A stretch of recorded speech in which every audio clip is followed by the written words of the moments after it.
ছোট এবং মাঝারি গরুর দাম বেশি এবার। আপনি তো একেবারেই বাজারেই আছেন, পশু বেচা বিক্রি দেখছেন, দাম কেমন হাঁকানো হচ্ছে? আর এটি কি ঠিক কিনা যে ছোট এবং মাঝারি গরুর দাম বেশি বড় গরুর তুলনায়? ধন্যবাদ। আমি এই মুহূর্তে গাবতলী পশুর হাটে রয়েছি। এটি রাজধানী ঢাকার অন্যতম বড় একটি পশুর হাট।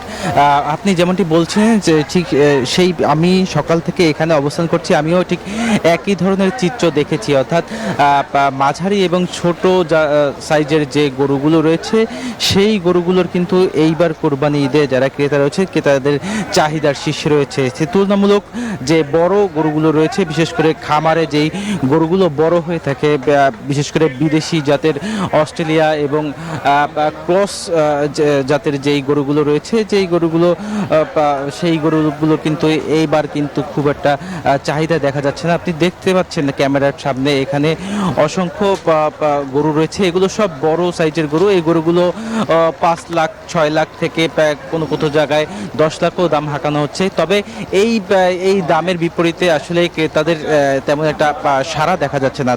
ক্রেতারা যেটি বলছেন যে মূলত গতকাল রাতে এই গাবতলী বাজারে যে ছোট এবং মাঝারি সাইজের যে গরুগুলো ছিল সেই গরুগুলো বিক্রি হয়ে যায়। বিশেষ করে 1 লাখ থেকে 1,20,000 টাকার মধ্যেই কিন্তু সেই গরুগুলো কিন্তু অধিকাংশ গরুর দাম হাঁকানো হয়েছিল এবং সেই গরুগুলো তখনই বিক্রি হয়ে যায়।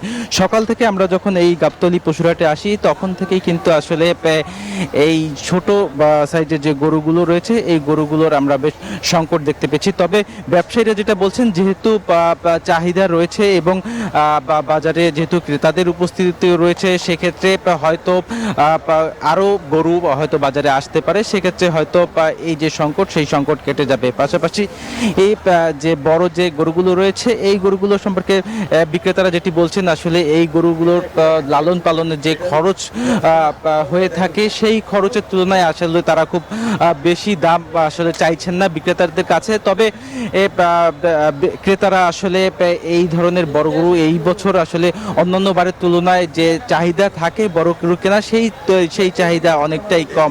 আপনাকে আরেকটি বিষয় জানিয়ে রাখি, যেহেতু রাজধানী ঢাকার অন্যতম বড় একটি গরুর হাট এই গাবতলী পশুর হাট, সেক্ষেত্রে এখানে আইন শৃঙ্খলা বাহিনীরও কিন্তু যথেষ্ট এখানে আমরা কঠোর নজরদারি দেখতে পেয়েছি, যাতে কোনো ধরনের চুরি ছিনতাই বা অনাকাঙ্ক্ষিত ঘটনা না ঘটে।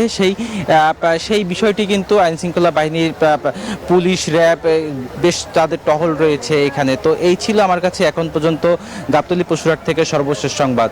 শাওন, আপনাকে ধন্যবাদ।